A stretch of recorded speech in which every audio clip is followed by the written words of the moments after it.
শবে বরাতের কোনো আমল আছে কিনা, শবে বরাতের রোজা ও নামাজের নিয়ম কি, সবচেয়ে বহুল জিজ্ঞাসিত প্রশ্ন এখনকার।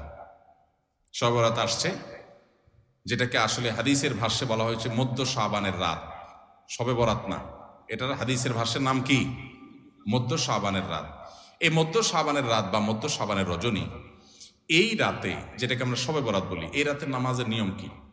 কয় রাকাত পড়তে হবে, কোন রাকাতে কোন সূরা কতবার পড়তে হবে, এটা বহুল জিজ্ঞাসিত একটা প্রশ্ন। এবং এ ব্যাপারে আমরা অনেকে জানি যে শবে বরাতের নামাজে এত রাকাত পড়তে হবে, সেখানে সূরা কুল হুয়াল্লাহ, ইখলাস এতবার পড়তে হবে, ইত্যাদি ইত্যাদি।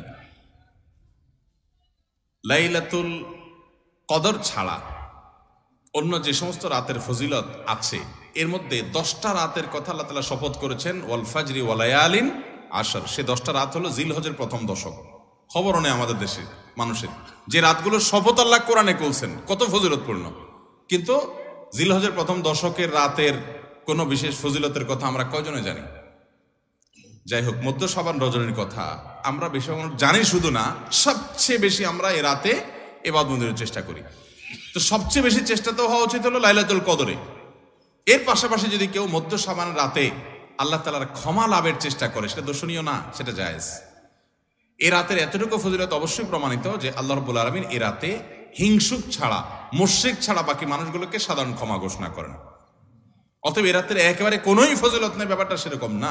বিভিন্ন হাদিসের আলোকে এটুকু অন্তত সাব্যস্ত হয় যে আল্লাহ তাআলা হিংসুক এবং আপনার মুশরিক ছাড়া, মানুষের পিছিয়ে লাগে শত্রুতা, এই মানুষটা বাকি মানুষ থেকে মাফ করে। তাহলে মধ্য শাবানের রাত বা যেটাকে শবে বরাত বলছি আমরা, এই রাতের মূল আমলই হলো, এটাকে কেন্দ্র করে মূল আমলই হলো নিজেকে শিরক এবং হিংসা থেকে পরিচ্ছন্ন করা। সাধারণ ক্ষমা সেটা কোনো দর্শনীয় বিষয় নয়। তবে এই রাতকে কেন্দ্র করে বিশেষ ফরম্যাটে নামাজ, রাত জেগে, তারপর বিশেষ ফরম্যাটে ইবাদত, এই সূরা এতবার, এই নামাজ এত রাকাত, এরকম কোনো কথা কোরআন হাদিসে বর্ণিত হয়নি।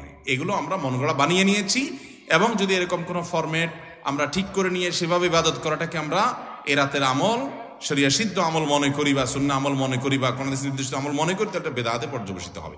অতএব বাড়াবাড়ি এবং ছাড়াছাড়ি এই দুইটাই আমাদেরকে পরিহার করতে হবে। যতটুকু আছে ততটুকু আমরা আমল করব এবং এসে আমল অনুযায়ী আমরা চলার চেষ্টা করব। শবে বরাতে সবচেয়ে বেশি মানুষ মসজিদে কেন ভিড় জমায় বলেন তো? শবে কদর বেশি ফজিলতপূর্ণ না এই রাত? শবে কদর কোন তুলনা আছে শবে কদরের সাথে কোনটার? কিন্তু শবে কদরে কি এত মানুষ ইবাদত বন্দেগী করার চেষ্টা করে শবে বরাতে যত করে? কারণ কি?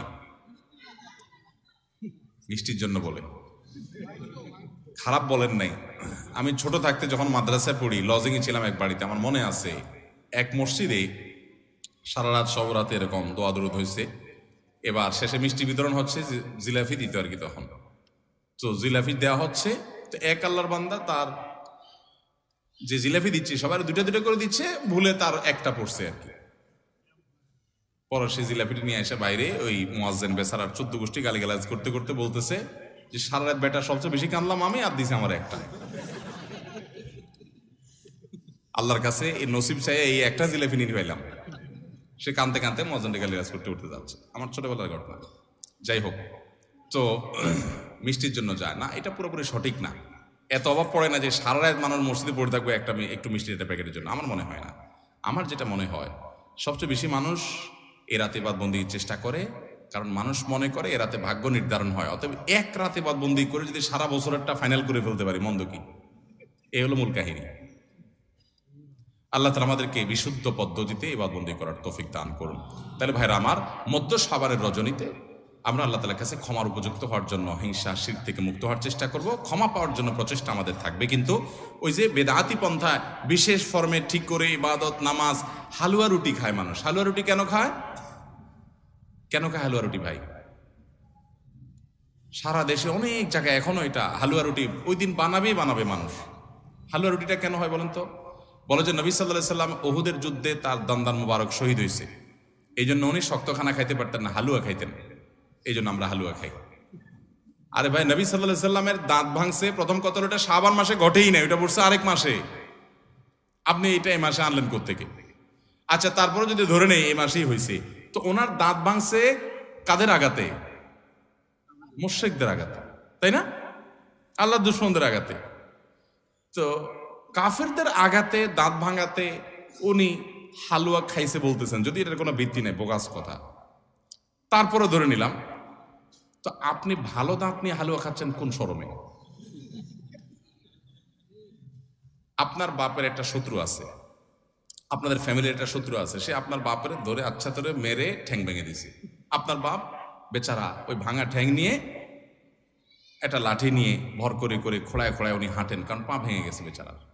আপনি আপনার বাবার ওই যে শত্রু, যে আপনার বাপের পা ভাঙছে, ওই শত্রুর সাথে আপনার বিরাট দরম বরম দোস্তি, চা দোকানে আড্ডা ফাড্ডা মারেন, সব জায়গায় ঠিক আছে, কিন্তু বাড়িতে আইসা বাপের সামনে আপনি ভালো পাও নিয়া একটা লাঠি নিয়ে আপনি খোড়ায় খোড়ায় হাঁটেন। কেন? বাবার প্রতি সহমর্মিতা দেখা, যে আমার বাবার যেহেতু পা ভেঙে দিছে, এই জন্য বাবা খোঁড়া খোঁড়ায় হাঁটে, আমি এখন ভালো পাও নিয়া লাঠি নিয়ে খোঁড়ায় খোঁড়ায় হাঁটতেছি। কি বলেন? এই দৃশ্য যদি দেখে আপনার বাপে কি করবে? হাতের লাঠিটা দিয়ে বলবে, আমার পাও যা যাক, তোর আগে কয়টা বাড়ি দিবে আদম, তুই আমার ব্যাঙ্গাইতে আসছস? আমার পা ভাঙছে যারা, তুই পারলে তাদেরকে বিচারের আওতায় আনবি, তাদের একটা বিহিত করবি, সেটা না করে তার লগে তলে তলে তোমার সম্পর্ক, তুমি আসছো আমার এখানে নাটক করে আমার সহমর্মিতা জাহির করতে। নবী সাল্লাল্লাহু আলাইহি সাল্লামকে যারা দাঁত ভাঙছে তাদের সাথে তো দোস্তির কোনো কমতি নেই, তাদের প্রতি তো আপনার সহমর্মিতার কোনো কমতি নেই, ওয়ালা বারা বলতে কিচ্ছুই নেই। কিন্তু আপনি হালুয়া খায়া ভালো দাঁত নিয়া আপনি নবী সাল্লাল্লাহু আলাইহি সাল্লামের প্রতি সহমর্মিতা প্রদর্শন করছেন, এর চেয়ে হাস্যকর আর কি হতে পারে? আল্লাহ আমাদেরকে সঠিকভাবে দিন পালন করার তৌফিক দান করুন। সবরাতে আসলে ওই যে আগে এক সময় আমরা দেখতাম পটকা ফুটতো, বাজি ফুটেতো, যাক আলহামদুলিল্লাহ এগুলো পুলিশ প্রশাসনের নির্দেশনার কারণে থামছে। এরপরে ওই যে আতশবাজি করা, রাতে গোসল করা, অনেক তামাশা আমাদের সমাজে আছে সবরাতকে কেন্দ্র করে, শত শত বেদাতের আয়োজন এ রাতকে কেন্দ্র করে আছে। আল্লাহ আমাদেরকে এগুলো থেকে বেঁচে থাকার তৌফিক দান করুন। আমরা আল্লাহর কাছে ক্ষমা লাভের চেষ্টা করবো, আল্লাহ আমাদেরকে ক্ষমা লাভ করার, ক্ষমা পাওয়ার তৌফিক দান করুন।